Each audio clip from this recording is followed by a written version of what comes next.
Alright guys, what's going on? It is your boy Joe Snake, guys, coming back at you with another video, and today you guys are going to be watching some gameplay on Point to Hawk using the Thompson. I know the past couple of videos have been me using the Thompson gun. That's only because I've been getting good gameplay with the gun.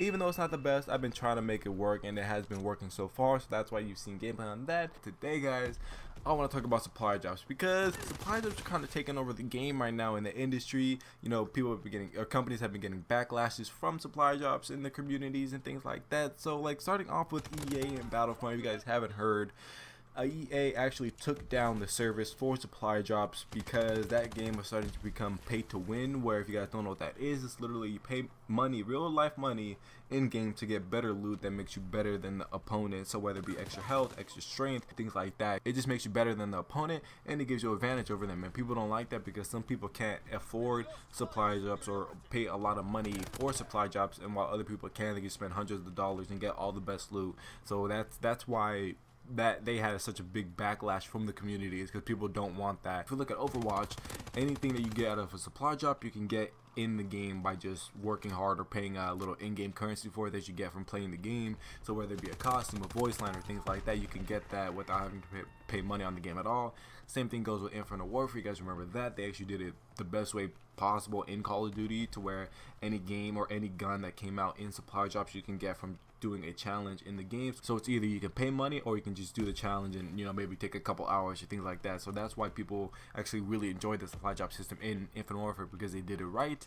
And when you look at a game like Call of Duty Black Ops 3, they did it completely wrong. Everything was pay to get in that game. You know, you couldn't get any of the guns, and they added like 20 plus guns or something like that throughout the lifespan of Black Ops 3, and they were all behind a supply drop wall, and you couldn't get it any other way. The only way you could play is when it was free. Sometimes they would have like free weekends, or it's in gun game and things like that. So that's why Black Ops 3 did terribly.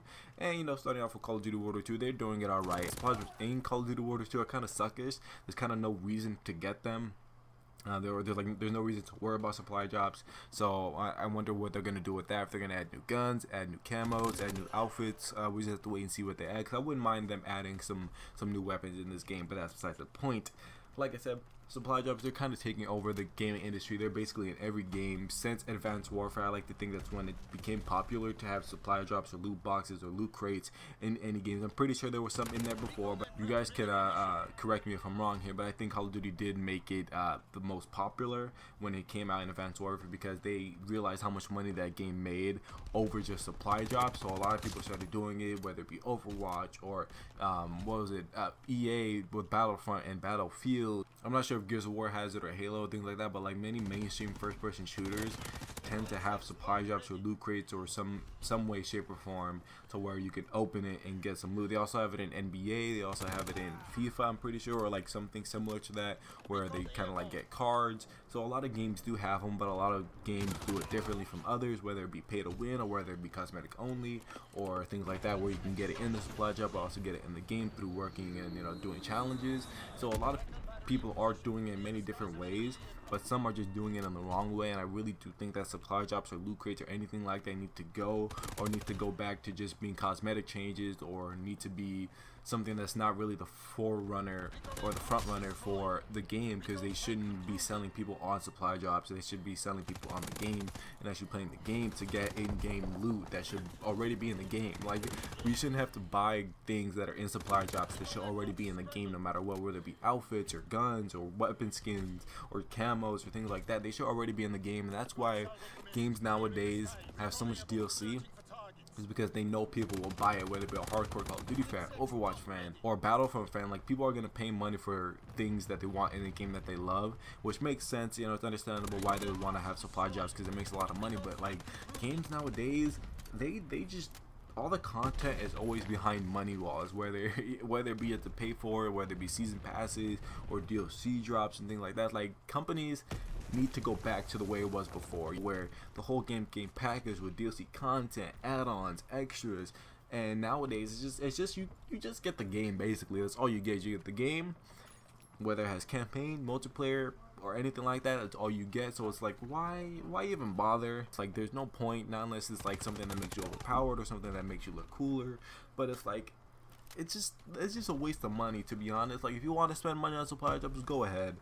But when you think about it, there's really no need to do it unless the game is pay to win. If that's the case, then by all means pay to win, because just waste your money on the game, win, and then whenever that game ends, boom, all your money's still in that game. You can't get it back. So it's kind of annoying.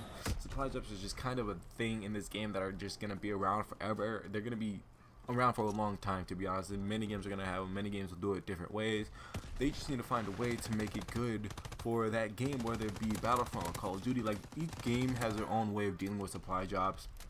You know, we just need to find that perfect medium to where we can like go for supply drops but it's not really needed, but you know, they kind of emphasize it to be like, hey, do you want this cool item or collectible? Like, yeah, that'd be cool if I just earn supply drops through playing the game, open it, maybe I'll get it lucky. If not, then I'm fine with it. I don't care.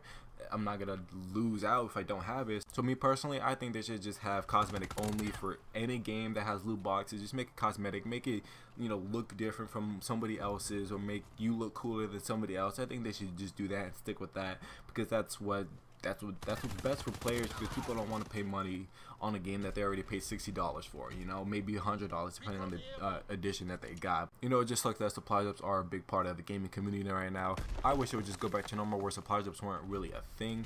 So guys, let me know, do you guys like supply drops? Do you guys like the idea of being paid to win, or do you guys like the idea of supply drops not being a big part of the game, whether they're just there just because they make some money on the side? Or do you guys like the idea that supply drops are a big part of games nowadays, and they probably will be for a very long time until something happens in the supply drop era that we're in? I really don't know, but like me personally, if you could just give me a game that has supply drops where anything in those supply drops can be earned via challenges, I'm totally fine with that. Just anything that's in a supply drop, let me be able to get in the game without having to spend money on it. I'm totally fine. I'm pretty sure a lot of people will be fine with that system as well. But you know, game companies nowadays are all about the money, and any way they can make more money, then they will. You know, if it's pay to win, they'll make it pay to win to make money. But then you get backlashes like EA did for Battlefront. But guys, I'm gonna end it there. If you guys enjoy this, want to see some more Call of Duty World War II gameplay, let me know in the comments down below. And also let me know if you guys want more rants like this, because I will happily do that. But this is gonna be it for the video, guys. Drop a like, drop a comment, what do you guys want to see next. This has been your boy Joe Snake, guys. I will catch you in the next video. And remember, stay joyful and game on.